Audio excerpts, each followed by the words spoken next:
¿Cómo están? Les doy de nuevo la más cordial bienvenida a un nuevo capítulo de La región al mundo. Recuerden que este es un programa dedicado al análisis internacional, pero siempre pensando en los efectos en lo nacional, en lo regional y lo local, pero también con temas locales, regionales, nacionales que tienen también un impacto internacional. Este programa se efectúa gracias al apoyo de la Cátedra Jean Monnet de la Unión Europea, del programa Erasmus Plus y también con el apoyo siempre del Centro de Estudios Europeos de la Universidad de Concepción. Hoy día tengo un invitado muy especial, dado también el contexto, porque es muy importante conocer la opinión de aquellos que estudian los temas en profundidad, y en especial un tema como el que vamos a tocar hoy día, que es lo que está ocurriendo en Medio Oriente. Y para ello tengo el gusto y ya saludo a un colega, amigo, Jorge Araneda, quien es doctor candidato en Relaciones Internacionales de la Universidad de Ankara, en Turquía, y que además es especialista en Medio Oriente, director del Intérprete Digital. Así es que te doy las gracias, Jorge, por aceptar esta conversación y para que profundicemos mucho más de lo que se suele oír respecto a esto que tú hablas de MENA, y me preguntan, ¿qué es MENA? Medio Oriente y Norte de África, y eso es lo que vamos a conversar. Un placer, como siempre, conversar contigo, sobre todo teniendo a una especialista nacional no solamente de Europa, sino también de otras partes del mundo. Así que siempre un placer conversar contigo. Como este programa está dirigido en general a cualquier persona que esté interesada en estos temas, que quiera saber lo que pasa más allá de nuestras fronteras, partamos por lo más básico. Cuando estamos hablando de Medio Oriente, ¿de qué estamos hablando? Cuando estamos hablando de los árabes, ¿a qué grupo nos estamos refiriendo? ¿Son los iraníes árabes? ¿Son los turcos árabes? Eh, Aclaremos primero esos conceptos porque yo creo que es fundamental para hacer un análisis y que la gente pueda entender también. Sí, en términos común y corrientes, la zona ha tenido diferentes denominaciones a lo largo de la historia. Antiguamente se le llamaba Oriente en términos generales. Después, lógicamente, con las pretensiones coloniales, inglesas, francesas, van a tomar otro tipo de nomenclatura que todavía algunas personas todavía la ocupan. Yo recomiendo esto es como un tips bien particular. Si alguien escucha a algún especialista o alguna persona que llame a la zona Oriente Medio, muy probablemente es porque lee literatura francesa, porque esa es la nomenclatura más clásica del mundo francés. Y Medio Oriente del mundo anglosajón. Aunque lógicamente puede sonar un poco, entre comillas, chistoso, que es la misma palabra solamente girada, determina particularmente las pretensiones de una época pasada en torno a un centro, un mundo, que lógicamente partía en Europa y que denominaba en términos geográficos el resto de la población. El término Medio Oriente nace de un espacio intermedio, un espacio medio entre el centro del mundo en esa época, que era Londres, y lógicamente la joya de la corona, la pretensión oriental inglesa más importante, que era la India. Entonces, entre la India, que era la colonia más importante del imperio inglés, y Londres quedaba un espacio intermedio, que se le llamó Medio Oriente. Pero esa denominación en el mundo árabe muy poco la ocupan, en realidad en el mundo árabe los 22, 24 países que conforman la Liga Árabe, que se autodenominan árabes lógicamente por tener una historia en común, una lengua en común y, entre comillas, una etnia en común.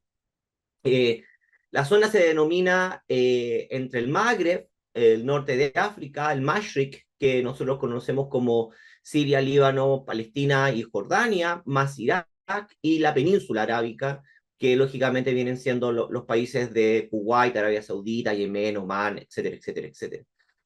Porque estas tres regiones tienen particularidades culturales, económicas, climáticas, sociales, más comunes. Por lo tanto, los árabes denominan estas tres, en forma general, denominan estas tres regiones Yo siempre a mi estudiante le digo que es como Norteamérica, Centroamérica y Sudamérica. Todos somos latinoamericanos, pero lógicamente por diferentes historias y dialecto y cultura y también por el clima nos denominamos de estas tres grandes regiones. Eh, Eso por una parte. Por otra parte, lo que tiene que ver con un poco del orientalismo o los estereotipos, se confunde por una parte lo étnico, que es lo árabe, con lo religioso, que es lo musulmán, lo islámico, una tradición, ¿cómo se llama?, mucho más nueva. Los árabes son anteriores, tenían relaciones diplomáticas, de comercio con los imperios bizantino, persa, sasánida o incluso romano en la antigüedad. Para las personas que lógicamente hayan tenido el placer o ver fotografías, por ejemplo, de Petra en Jordania, esas son civilizaciones árabes, que lógicamente tenían una lengua protoárabe o árabe del norte, que se le llamaba, pero que lógicamente posteriormente son poblaciones netamente o étnicamente, en términos culturales, poblaciones árabes. Pero el Islam va a sobrepasar lo que tiene que ver con la frontera de lo árabe y va a llegar hasta China, va a llegar a la India, va a tomar todo lo que tiene que ver con el norte de África o incluso el Sahel, e incluso hacia Europa, con Al-Ándalus en España, lo que se conoce como la época clásica, eh, eh, la decadencia del mundo árabe y, lógicamente, la época de oro en términos para los europeos. Y de ahí van a haber muchas poblaciones que se van a islamizar, entre ellas la población turcómana, que proviene de Asia Central, y por otra parte la gran civilización antigua, que era la civilización persa. Y de ahí, lógicamente, que haya un poco de confusión. Los turcos son turcos étnicamente, no hablan ni la lengua, ni no tienen los parámetros culturales similares a los árabes, pero son, lógicamente, musulmanes, y los persas, lógicamente, de la misma forma. Son una civilización incluso más antigua que los mismos árabes, en términos, ¿cómo se llama?, de organización política. Pero hoy en día, lógicamente, también son en su mayoría Irán, casi 99, 98% son musulmanes, y de ahí Pakistán, y nos podríamos llegar hasta Afganistán, que lógicamente también son otras organizaciones. Eso es muy importante. Yo te quería agregar solamente que el otro concepto que he escuchado es de Próximo Oriente. Mm. Y eso, pensado más cuando y escuchaba tu explicación respecto a Medio Oriente, pensando en la India, bueno, el Próximo Oriente se ocupa mucho más con lo que están próximos. En España se utiliza mucho más Próximo Oriente que Medio Oriente. Y yo recuerdo incluso cuando me tocó estudiar en Bélgica y tomé un curso de mundo árabe, y a mí me hablaban de Próximo Oriente. Yo decía, ¿qué es Próximo Oriente? Si para mí todo queda lejos. Era todo, era todo lejano Oriente, de hecho, para nosotros también se usaba acá el lejano Oriente. Entonces, y me atreví en una clase a preguntar de qué estamos hablando, y así con cierta vergüenza. Y me di cuenta que en realidad el resto de los europeos y de otras nacionalidades no tenían claro de qué se trataba el curso, y el curso se llamaba Mundo Árabe y Próximo Oriente.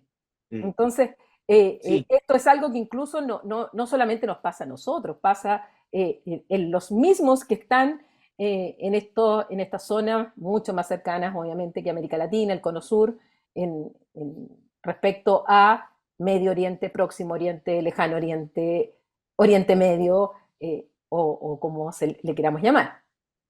sí, de hecho hubo una nueva denominación incluso que no llegó a la academia, pero se utilizó con el expresidente de la administración Bush, después de los ataques terroristas del 9/11, que empezó a denominar en sus charlas, en sus conferencias, empezó a denominar el Gran Medio Oriente, que lo que él buscaba era particularmente englobar a los países que eran de mayoría musulmana. Mm. Y de ahí, lógicamente, teníamos desde Turkmenistán, pasando por Pakistán, parte del sudeste asiático. Y esto tiene enorme implicancia en términos de no solamente de lo que se llama como los discursos, la narrativa, sino también que crea enorme dificultad para comprender ciertos procesos políticos, sociales y también económicos. Particularmente el término Gran Medio Oriente creaba enormes confusiones porque lógicamente las relaciones reales que puede tener Pakistán en términos de hacer una analogía con Arabia Saudita o con Mauritania o con Palestina o con Jordania, era una locura en términos de hacer ese análisis, porque tienen otra historia, otra cultura y además otra perspectiva de Estado. Entonces complica la situación. En términos propiamente académicos, todavía se ocupa Medio Oriente y Oriente Medio. Hoy en día se ocupa más MENA, Middle East and North Africa, eh, para tratar de especificar una región bastante específica con ciertos parámetros bastante específicos, y los especialistas, entre comillas, más académicos, ni siquiera hablan de MENA, solamente hablan del norte de África, o la zona del Levante, o la zona del Mashriq, o la zona de la península. O sea, Mm. tratar de especificar y llegar, ¿cómo se llama?, a un punto de real particularidad en términos de análisis. Ahora, para que entremos un poco más al análisis de la actualidad, eh, para que seamos transparentes con quienes nos escuchan, cuando grabamos este programa, hace un par de días, fueron los ataques de Irán en respuesta, perdón, de Israel en respuesta a los ataques de Irán, y a su vez estas respuestas de Irán la justifican como legítima defensa por el ataque que recibió el consulado de Irán en Siria, donde hubo muertos, y lo justifican en ese contexto. Al mismo tiempo, obviamente, esto está muy vinculado a lo que está pasando en Gaza, eh, y para no irnos tan atrás, solamente a partir un poco el análisis, Jorge, desde los ataques de terroristas de Hamas a Israel y lo que vino ya a aumentar, a profundizar, porque no empezó ahí, pero a profundizar la tensión, el enfrentamiento entre Israel y sus vecinos, a complicar un poco más las relaciones internacionales de lo que ya están, y con estos hechos que me gustaría que tú, desde tu expertise y conocimiento mucho más profundo sobre estos temas, me pudieras dar una primera visión de cuál es tu percepción, tu análisis de cómo se han ido dando las cosas, y para luego ver qué escenarios podemos proyectar. Tal vez cuando este capítulo se emita, quizás qué pasó, porque esto ya es una vorágine lo que está pasando. Pero por eso dejar bien claro que esto se está grabando un día en que acaban de ser los ataques de Israel en contra de Irán. Como siempre, la futurología es una disciplina bastante arriesgada. Ambos dos sabemos. Lógicamente, la historia nos permite delinear ciertos caminos de elección en pasajes. Uno de ellos, yo creo que el más conocido, no solamente para las personas que te escuchan, sino por una proyección bastante acertada, fue lo que fue Brexit. Brexit, muchos académicos, y en particular tú, en el caso chileno, predijo cuáles iban a ser las futuras repercusiones, incluso antes de que Brexit tomara cuerpo en términos reales. Mucha gente, lógicamente, no cree, pero lógicamente esto es parte de la academia, es una disciplina de repente bastante arriesgada, pero la historia nos da herramientas. En primer lugar, un poco de contexto. Aquí hay diferentes particularidades que se van sumando a lo largo de la historia. Primero, es importante destacar que hay una pequeña confusión en términos de la opinión pública sobre Hamas. Hamas nace como hijo de los acuerdos de Oslo, y particularmente de la incapacidad de la Autoridad Nacional Palestina, la OLP, y la conformación del Estado de Israel de generar particularmente una nación o un Estado real, sobre todo bajo la línea de Al-Fatah, que era el partido mayoritario, que todavía sigue siendo un partido mayoritario, que era un partido de corte marxista o socialista en su primer momento, socialista árabe, y laico, y que apostaba a una sociedad laica, una sociedad lógicamente en parámetros de la época, panarabista, en cierto sentido. Eh, para para parte de la organización o para parte de la sociedad palestina, los acuerdos de Oslo nacieron unos acuerdos muertos. Y Estamos aquí, hablando de 1993 exactamente, en la década de para los 90. ubicar Exactamente. a En nuestro la década público. de los 90, ya sea Arafat, que era líder no solamente del partido mayoritario, que Al-Fatah, sino también de la Autoridad Nacional Palestina, conforma lógicamente y va a firmar los acuerdos de Oslo, por la ciudad donde se firma, que era Oslo. Eh, para mucha sociedad palestina estos acuerdos eran muertos, no solamente por las particularidades de los acuerdos en donde las especificaciones, por ejemplo, que los palestinos no iban a poder cobrar impuestos, que lógicamente iba a ser Israel el que iba a cobrar los impuestos y lógicamente después se lo iba a trasladar a la Autoridad Nacional Palestina. Esta idea bastante ficticia de tres zonas, la zona A, la zona B y la zona C, donde una iba a ser bajo control directo israelí, otra control directa palestina y una, entre comillas, como entre comillas, como internacional o de doble control. Esta piel Y es como esta piel de leopardo con manchas exactamente. y con distintas competencias, digamos, en cada una de estas manchas en un Claro, se iban territorio a que además, interlapar competencias, claro, como se llama, jurídica, iba a ser como un Estado-naciones, entre comillas, pero en términos reales, lo que se veía en los acuerdos de Oslo, más lo que se veía en la calle, lo que se veía en la política real, en la realpolitik de lo que tenía que ver particularmente con el Estado de Israel. Mucha población palestina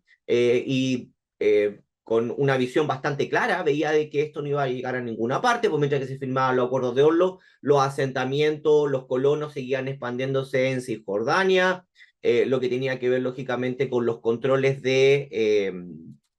con la restricción de movimiento, y ahí nace un grupo, como se llama, más inspirado en la hermandad musulmana egipcia, de decir particularmente de que hay que crear un movimiento de resistencia, crear un movimiento armado de resistencia en términos de independencia, y que no hay que, lógicamente, negociar con el Estado de Israel, sino lucharlo en términos de generar una independencia real a través de las armas, como muchas organizaciones, como se llama, lo han hecho a lo largo de la historia y que de alguna parte, dependiendo cómo se llama, por los estados lo clasifican como terrorista y por el otro lado, en términos como se llama, nacionales o de pretensiones nacionales, se pueden denominar como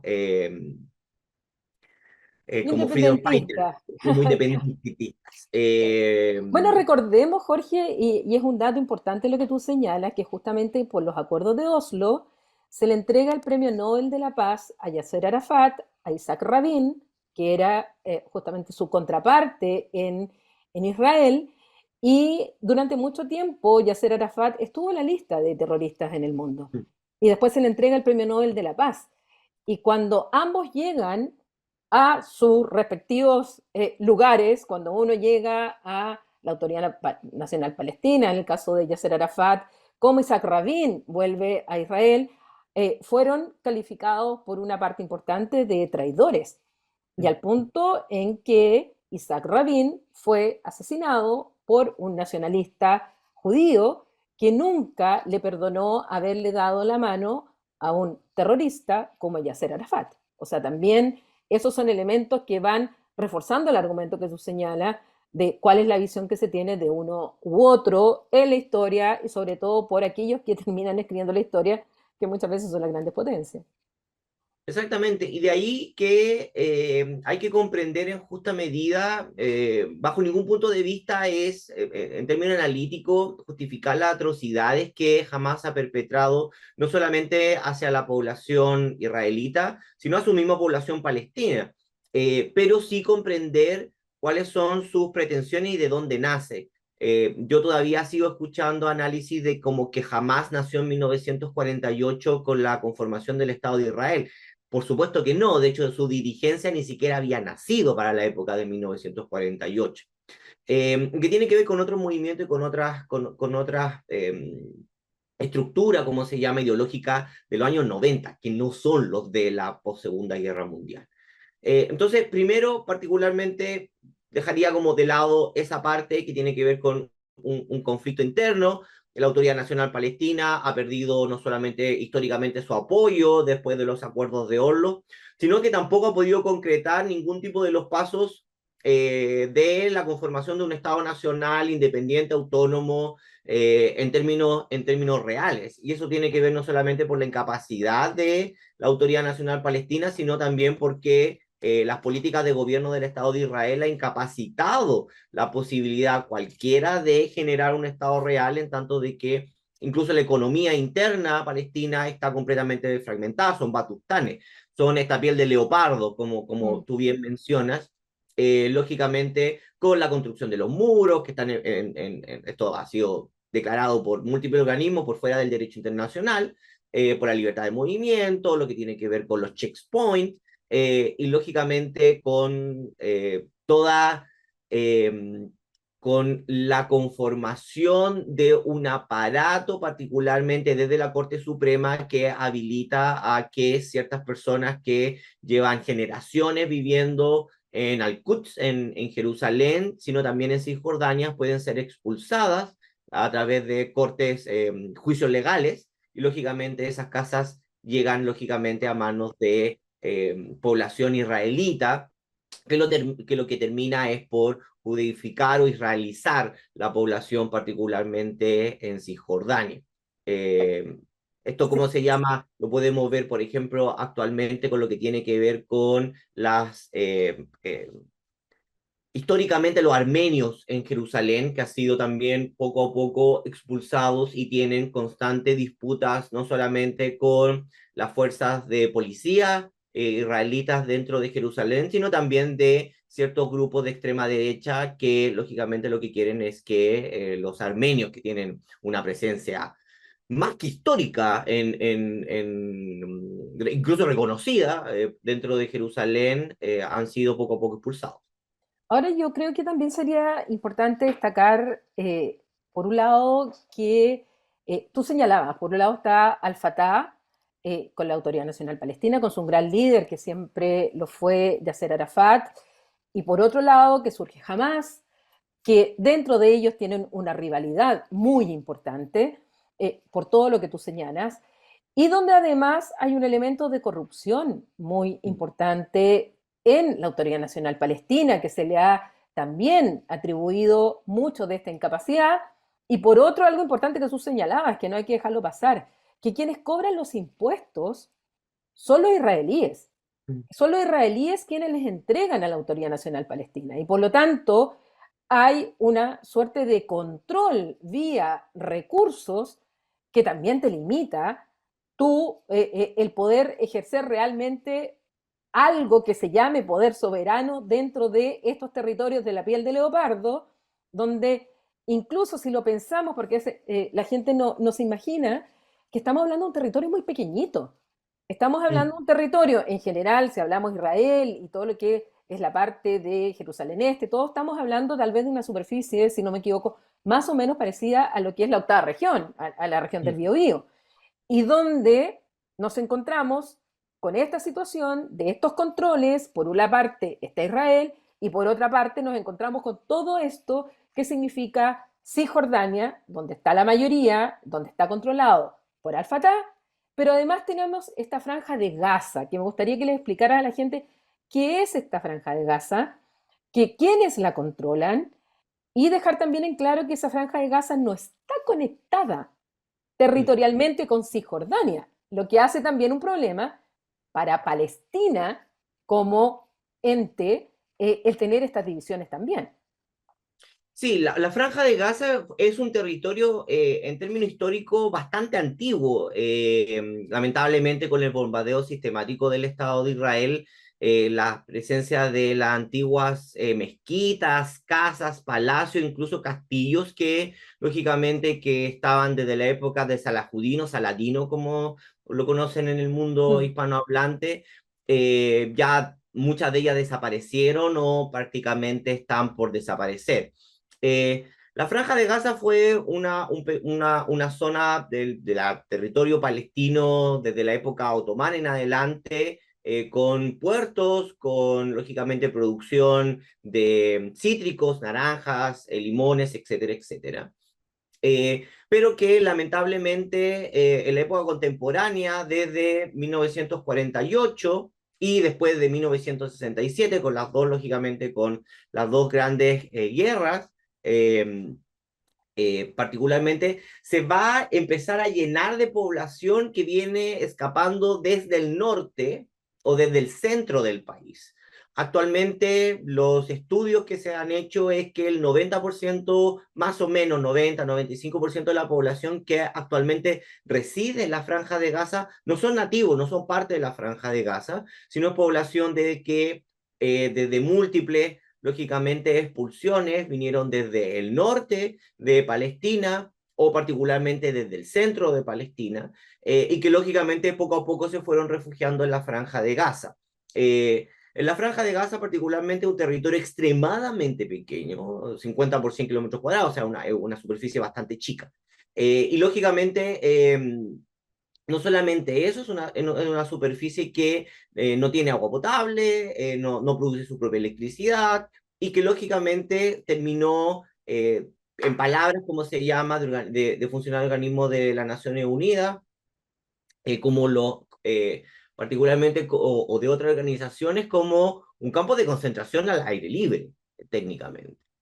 No solamente porque tiene aproximadamente 2 millones de personas que no pueden entrar y no pueden salir porque no tienen control de sus fronteras, pero por otra parte porque lamentablemente no están conectadas a ningún otro país. Y aquí, ¿cómo se llama? Hay que especificar. Por el norte y por el este están bajo control israelita, con un muro y una zona, ¿cómo se llama?, de no land zone, una zona en donde nadie puede circular por ambos lados del muro. Y por el sur está el Rafat, que es lógicamente la entrada y salida que supuestamente tienen con el Estado de Egipto, pero tienen que primero pasar por la frontera de Israel. Entonces es Franja de Gaza, frontera con Israel, y después viene lógicamente Egipto. Egipto no tiene frontera con la Franja de Gaza en términos directos. Y esta población, lógicamente, desde los acuerdos de Oslo ha tenido diferentes cambios. Habían colonos que vivían particularmente en la Franja de Gaza. Con el acuerdo de Oslo, posterior al acuerdo de Oslo, esa población fue retirada. Y lógicamente hoy en día, bueno, antes, ¿cómo se llama? Del 7 de octubre, la población que lógicamente vivía en una situación bastante precaria, sino decir, un crisis humanitaria por una parte, pero por otro lado, sin agua potable y sin los servicios básicos de construcción. En ese territorio va a ser cuando en el 2005 se produja la votación de elecciones y Hamas toma el poder en un voto lógicamente democrático. Ahora, es importante y también ciertos analistas se le deja de lado de que se hicieron muchos estudios en términos de encuesta de opinión sobre la votación de Hamas, porque la Autoridad Nacional Palestina estuvo bastante en shock de que Hamas, un contrincante político, además islamista, llegara al poder en la Franja de Gaza, y la mayoría de la población, tanto en Cisjordania, que votó, no ganó, votó por Hamas en el 2005 y sucesivamente, pero también en la Franja de Gaza, era por un voto de castigo. Cuando se le preguntaba a las personas por qué votaba por Hamas y se le preguntaba si votaba de Hamas en términos de su línea política, de su proyecto político, de sus pretensiones políticas, la casi totalidad de la población en la Franja de Gaza en Cisjordania decía no. Yo no estoy votando por el proyecto político de Hamas, yo estoy votando en términos de un voto de no confianza, un voto de castigo en contra de Al-Fatah y la Autoridad Nacional Palestina, lógicamente, por los enormes errores que han generado particularmente en el último tiempo. Entonces, acusar a la población de que en realidad se islamizó y por eso votó a Hamas, no, la población siempre ha sido musulmana. El islamismo como corriente ideológica política del Islam no tiene nada que ver con la vida común y corriente de la casi totalidad de los musulmanes en el mundo. Y lógicamente también apoyada por Israel en términos, incluso cuando el primer ministro Netanyahu era bastante más joven, décadas atrás, se le entrevistaba y él lo declaraba, de alguna forma pública, pero también en forma privada, sobre su excelente visión que tenía sobre Hamas en términos de dividir o atomizar incluso más lo que tenía que ver con la nación palestina en términos de su autoridad, y que lógicamente lo veía como un modelo interesante en términos de tener otro interlocutor. Lógicamente en ese momento, 20 años atrás, él no preveía de que jamás lógicamente iba a tomar este cariz mucho más bélico. Eh, Ahora, en esto que tú señalas, Jorge, también es importante. eh, Tú hablas que Hamas ya se transforma en un movimiento islamista. Y dentro de esta concepción, además, dentro de su carta, Hamas tiene como objetivo la destrucción del Estado de Israel. mm, Eh, Eso es muy importante, por un lado, y por otro lado, esto que tú señalas respecto al propio Netanyahu, y no solo de Netanyahu, sobre todo, digamos, la derecha y más la extrema derecha israelí, que alimentó el crecimiento de Hamas y lo alimentó en la medida de dividir justamente y debilitar a la Autoridad Nacional Palestina, a Al-Fatah, a Yasser Arafat, y que incluso en un momento Yasser Arafat tenía más miedo de ser asesinado por Hamas que ser asesinado por Israel. Y esto te lo mm, puedo decir por alguien que estuvo en las negociaciones en un momento, a quien conozco, que estuvo en las negociaciones para la constitución de Palestina, donde decían, no, si en realidad más miedo hay que sea asesinado por Hamas a que sea asesinado por los propios israelíes. Entonces, en todo esto, ¿cuánto de esa percepción de la población de voto de castigo realmente saben que Hamas desde sus bases venía con la idea, bueno, primero no reconocen a Israel como Estado, y segundo quieren su destrucción como Estado. Y eso está en su carta fundamental. Eh, sí, ¿Cuánto de esa yo población creo que, lo asimila y cuánto sí, no? yo creo que es sumamente importante comprender la narrativa palestina, en términos no solamente de lo que tiene que ver con sus pretensiones nacionales, sino con lo que la población palestina percibe sobre el Estado de Israel. Eso es muy importante, por eso Eh, es que ahí es donde viene claro, como o esa sea, fineza que te pido que nos ayudes a entender claro, aquellos que no sabemos. primero porque la Palestina, particularmente la conformación de lo palestino en términos de idea nacional, nace de la Najda o el Renacimiento Cultural Árabe, y no voy a entrar en detalle porque si no, me voy a ir por el programa.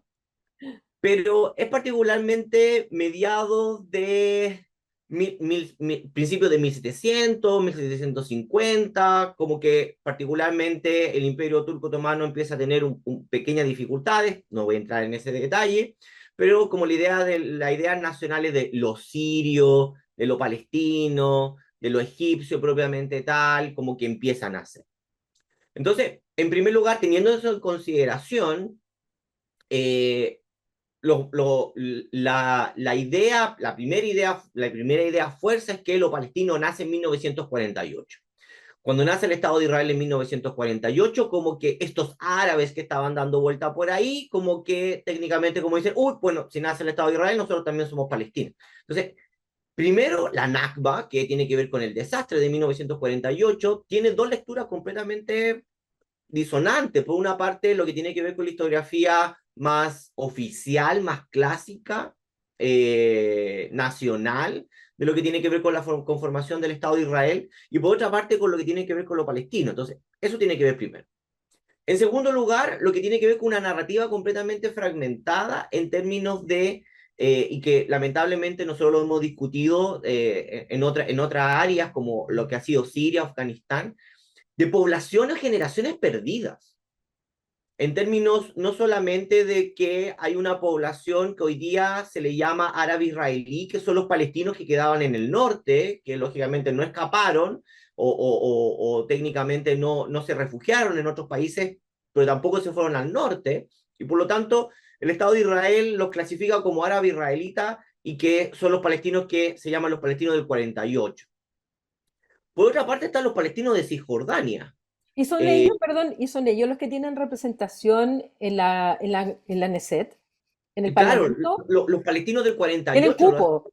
israelitas son los que pueden votar, lógicamente, Sí. dentro con ciertas limitaciones, pero son los palestinos, ¿cómo se llama?, que pueden votar y pueden quedar en el Knesset. Por Mm. otra parte, están los palestinos de Cisjordania, que tienen otro tipo de representación, tienen otro tipo de carnet, otro tipo de expresión jurídica, si uno lo quiere decir, tienen otro nivel de ciudadanía.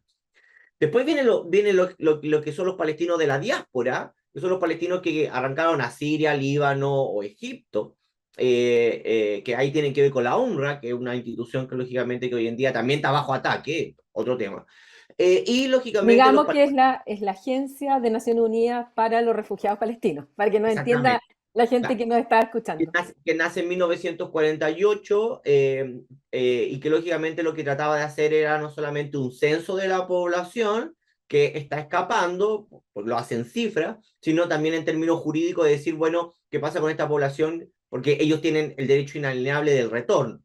Entonces, lógicamente hay que mantener, lógicamente, cierto tipo de control jurídico en términos de, bueno, quién va a ser la siguiente generación de palestinos que pueden regresar o tienen el derecho a regresar. Ahí también hay un problema con la UNRWA en términos de a quién le dio y a quién no le dio, pero eso es también un tema aparte de la Y a lo historiografía palestina. mejor, sí, y a lo mejor le podríamos agregar a eso, ya que justamente el día que salió la sentencia de la Corte Internacional de Justicia en relación a Israel, y donde la Corte dice que hay indicios de la comisión de genocidio, que fue muy duro esa frase, eh, ese mismo día Israel plantea el tema del cuestionamiento a la UNRWA, a esta agencia de las Naciones Unidas para los refugiados palestinos, diciendo que habían 12 personas que estaban involucrados en los atentados de octubre e inmediatamente la ONU los expulsa, pero hay muchos países que le quitan el financiamiento a la UNRWA, que hay que decir que se financia por, no está dentro del presupuesto ordinario de Naciones Unidas, Mm. está por los aportes que hacen los estados, y los estados se lo empezaron a quitar sin juicio previo, sin sumario, sin nada, y, y decir que la UNRWA nace porque Israel quiso que se hiciera distinta a la otra agencia, que es el Alto Comisariado de las Naciones Unidas para los Refugiados, que fue Israel que no quiso mezclar a ambos y quiso que se hiciera uno aparte justamente para dejarlos no dentro de los refugiados del mundo, sino que esto en particular. Entonces, Mm. cuando se dice, hay la UNRWA y hay que tener, ¿por qué hay un órgano especial para los palestinos? Es porque los israelíes lo quisieron. Ellos quisieron separar en su origen estas dos organizaciones y que ahora cuestionan y que, bueno, sabemos ahora que los estados, poco a poco, están revirtiendo sus decisiones y han vuelto a financiar a la UNRWA. Hay otros países que aumentaron su financiamiento ante la poco afortunada, por decirlo diplomáticamente, decisión de otros de quitarle el financiamiento, cuando en definitiva los palestinos que están en situaciones tan terribles, bueno, de ahí logran tener el dinero de ayuda humanitaria. Sí, particularmente la persona, el ciudadano de a pie, la persona común y corriente, no conoce mucho sobre la institucionalidad, incluso, y esto es algo que nosotros hemos discutido en múltiples plataformas, ocasiones, de Mm. forma personal incluso, sobre que las personas piensan de que las Naciones Unidas es el Consejo de Seguridad. Sí. Las Naciones Unidas particularmente es una organización vital, y esto lo discutía en otro medio, en donde la incapacidad del Consejo de Seguridad de las Naciones Unidas para dirimir o poder facilitar ciertos tipos de conflicto armado no imposibilita y no le quita la enorme ventaja de tener este tipo de organismos e instituciones internacionales que facilita no solamente la protección en términos humanitarios de múltiples en situaciones bélicas, sino también un espacio de resolución pacífica de conflictos en donde si no existieran estas instituciones, más allá que uno le pueda hacer crítica y decir que se pueden mejorar, Sí. volveríamos a un estado de una situación real de política internacional anterior a la Primera Guerra Mundial, en donde lisa y llanamente las perspectivas de expansión bélicas eran aceptadas como de facto, como parte de la orgánica Así internacional es. sin ningún tipo de prospecto de justificación.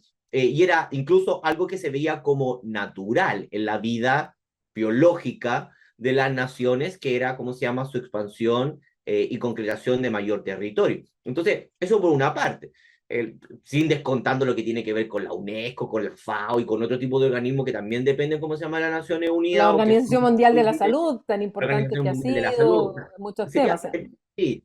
O sea, las personas que dicen disolvamos la ONU, salgámonos de la ONU, en realidad, ¿cómo se llama? Es como Wikipedia, es como de verdad, como vuelve a lo que sería un mundo ya que ya es caótico. Esto ya ni siquiera sería caos, sería un desastre, y sobre todo que, a diferencia de anterior a la Primera Guerra Mundial, hoy día tenemos bomba atómica.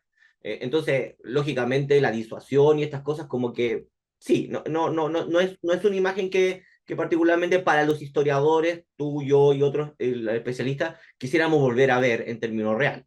Pero más allá de eso, volviendo a cómo se llama la pregunta, es importante comprender de que la historiografía palestina no solamente ve la consolidación de un estado de apartheid, una consolidación en términos de una ciudadanía real o con full derecho, que tiene que ver con la ciudadanía israelita, después inmediatamente una ciudadanía árabe-israelí, después una ciudadanía particularmente del palestino de Cisjordania, y después una no ciudadanía, entre comillas, de la franja de Gaza.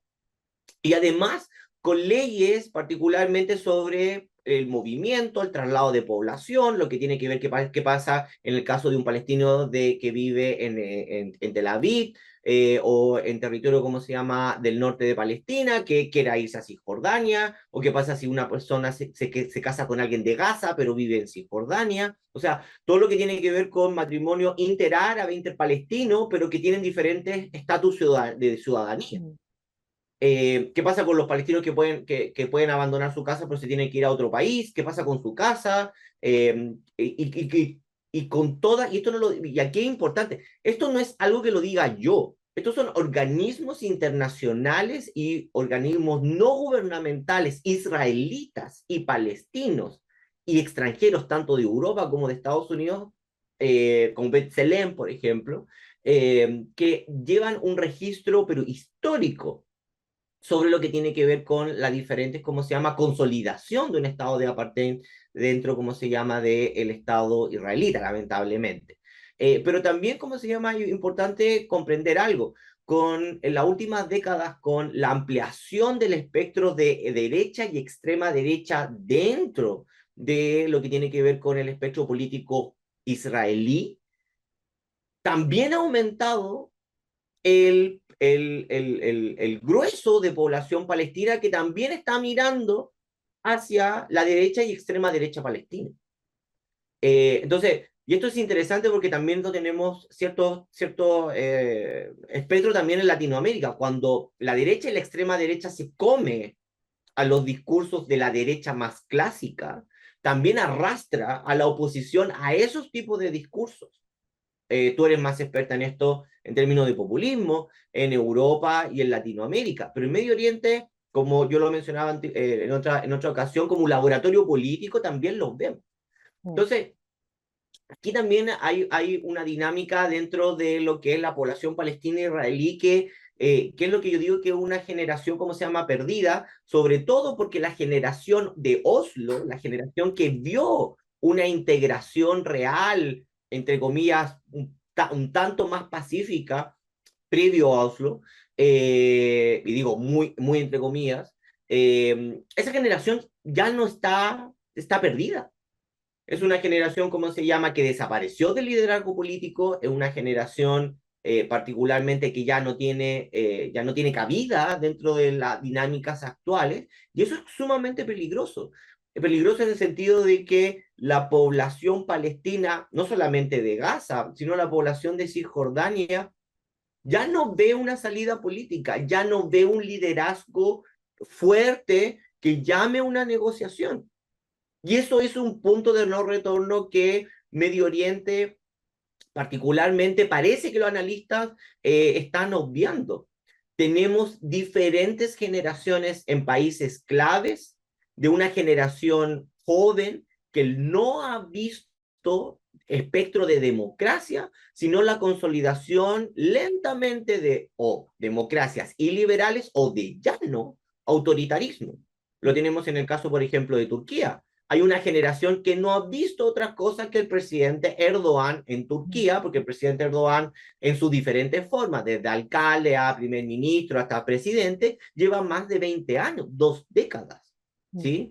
Hay personas que ya la primavera árabe ya ha pasado más de una década de la primavera árabe y todo el autoritarismo que venía después de la primavera árabe ya es una generación. ¿Para qué hablar de los sirios? Es una generación, una o dos generaciones En completamente guerra, y en en guerra, guerra. porque la En guerra ahí guerra. sigue, aunque las noticias no lo pongan todos los días Exactamente. en Entonces, los lo medios. que vemos en Palestina es la misma consolidación, una consolidación de una población joven israelita que está siendo llamada y que se ve representada por un espectro político de extrema derecha, que lógicamente no comprende, por una parte, lo que eran los valores más, entre comillas, como laboristas de la década de los 80 en términos de israelí, pero tampoco comprende cómo se llama la historiografía y particularmente la vida común del palestino. Mm. No solamente porque los medios de comunicación israelitas no lo muestran, sino porque no tienen contacto. Antiguamente por lo menos habían contacto entre la realidad palestina con la realidad israelita en términos de población palestina que iba a trabajar Israel. Eso ya no existe. Entonces hay un proceso bastante y muy, muy peligroso, y esto es también una crítica, como se llama, a los medios de comunicación tradicionales, de deshumanización del palestino.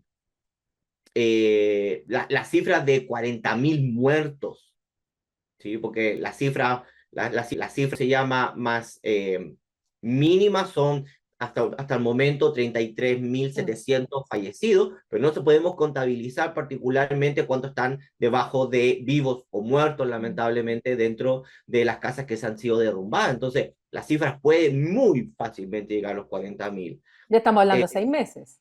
Estamos hablando de 6 meses, sin contar todos los, ¿cómo se llama? Una gran, enorme cantidad de población que está sufriendo hambruna, que está, ¿cómo se llama? Por debajo de lo que tienen niños, ¿cómo se llama? Que están por debajo del peso ideal.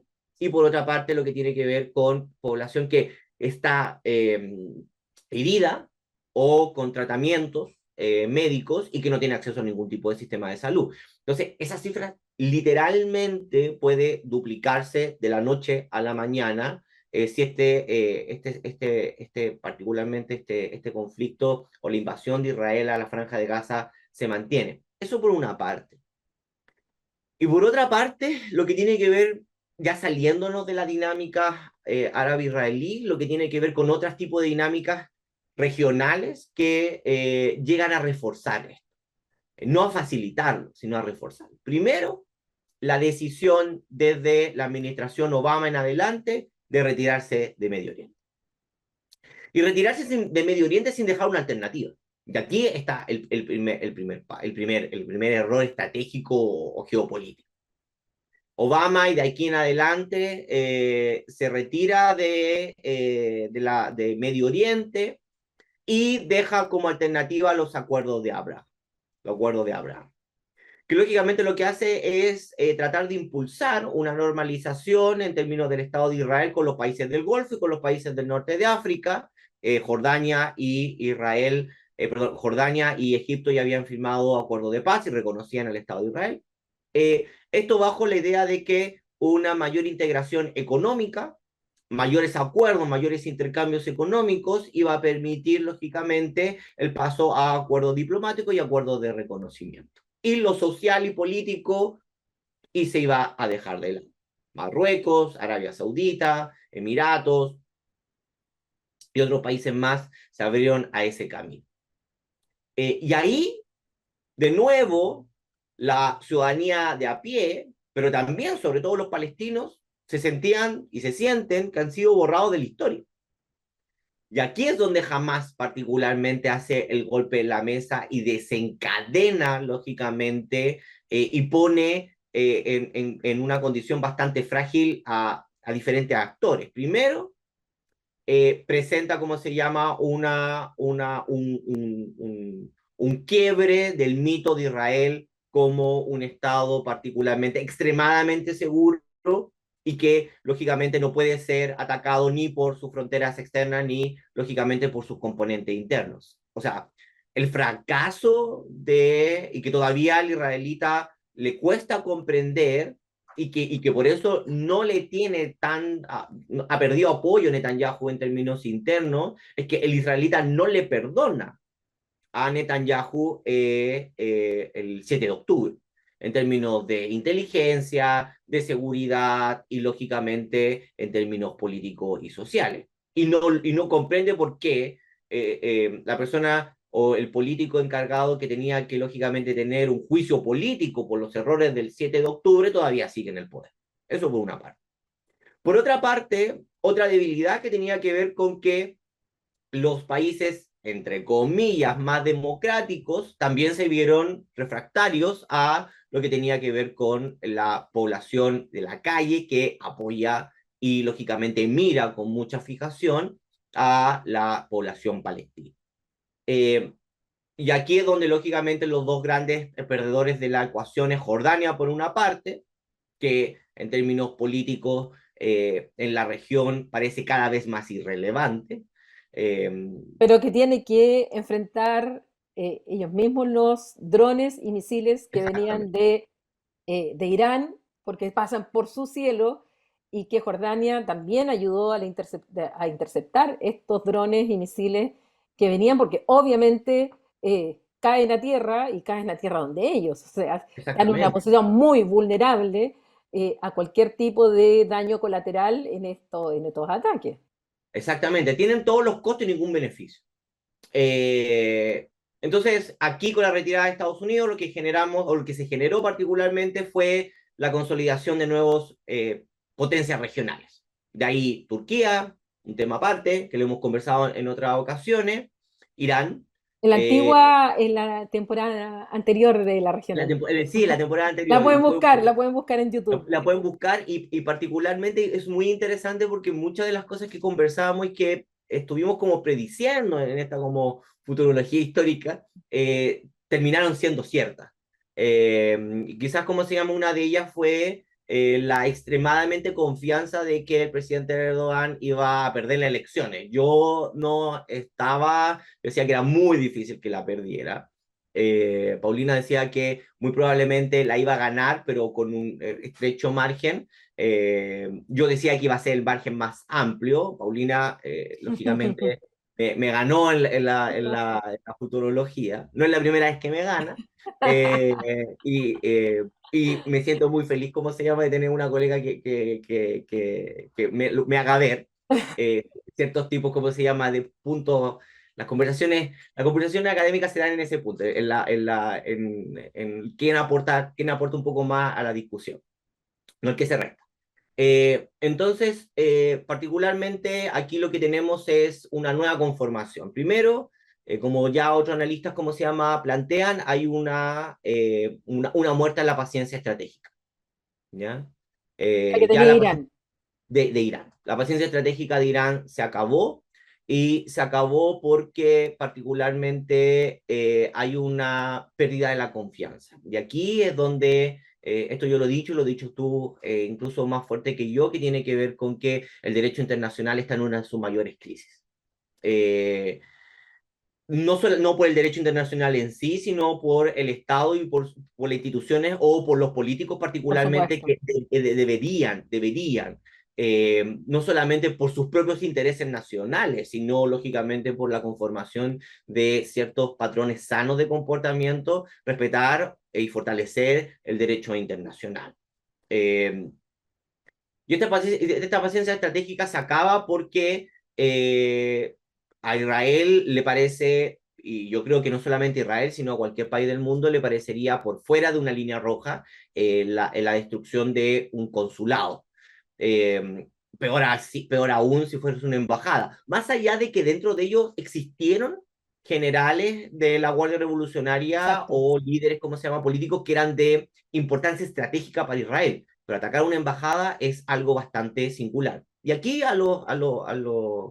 a nuestros escuchas, voy a volver a una anécdota, me disculpo por ser historiador, hace 25 años atrás pasó exactamente lo mismo, en otra región, en otra parte y con Irán.